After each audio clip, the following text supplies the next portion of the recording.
Hello, my name is Tom Crain, and I have been asked as a faculty representative on the school's Honors Council to speak with you briefly about our Honors Code. Specifics of the code can be found on our website, so I will focus on only a couple of things.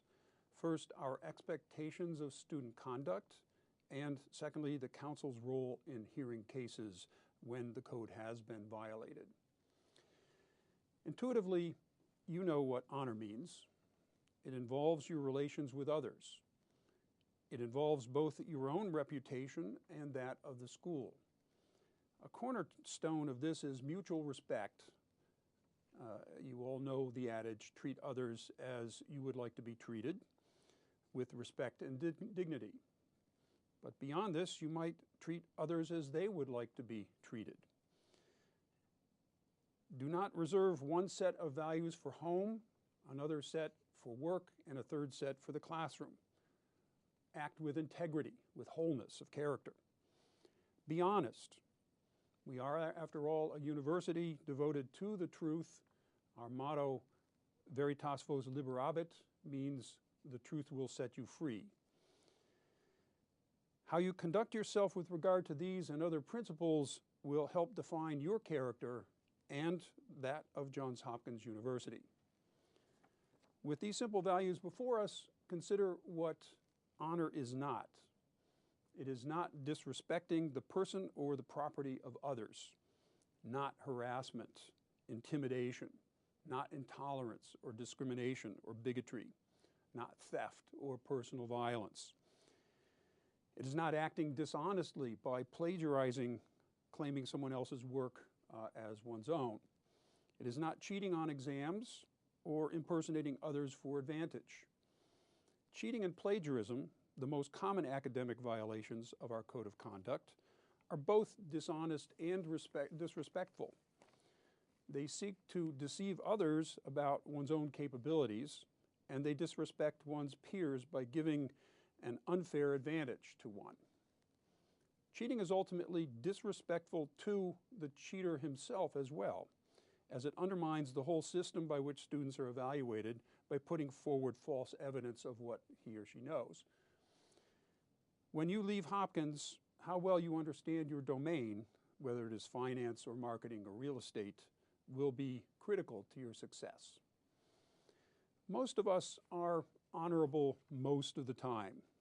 When the going gets tough, though, pressure and the emphasis on grades can push otherwise well-meaning students into cutting corners. Thus, not surprisingly, violations of the Honors Code are most common toward the end of a semester. The Honors Council has tried to be proactive in providing resources to help students avoid getting into trouble. There is a plagiarism checker on most Blackboard course sites. There are workshops on proper documentation and references. There are study groups and a Student Success Center to help students prepare and do their best work.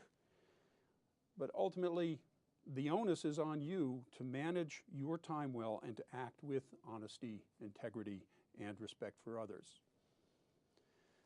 But you also have a duty to report serious violations of the code to your instructor or the Honors Council if you come across them. Generally, students and faculty trust one another to act properly, but when violations occur, a complaint may be formally lodged with the Honors Council. The Council Chair, with help from the Office of Education, will collect information to judge whether the case needs to be reviewed, and if so, a hearing will be scheduled. At the hearing, the student charged will have an opportunity to present his or her side of events and provide witnesses if appropriate. The assembled students and faculty on the council will then hear the evidence presented by the person bringing the complaint. If the student is found in violation of the code, sanctions will be assessed. These sanctions range from a low grade on an assignment to failure of a course to even expulsion from the school. We would all prefer that no cases be brought before the Honors Council. There are many things you can do to avoid ever being in this situation. Take advantage of the resources we have made available, the Student Success Center, the Plagiarism Checker workshops, and so on. Plan your time so that you do not find yourself in a desperate situation at the end of the term. Cultivate traits of honesty, respect, and integrity. Be aware of your own responsibilities to yourself, your classmates, and the school's faculty and staff.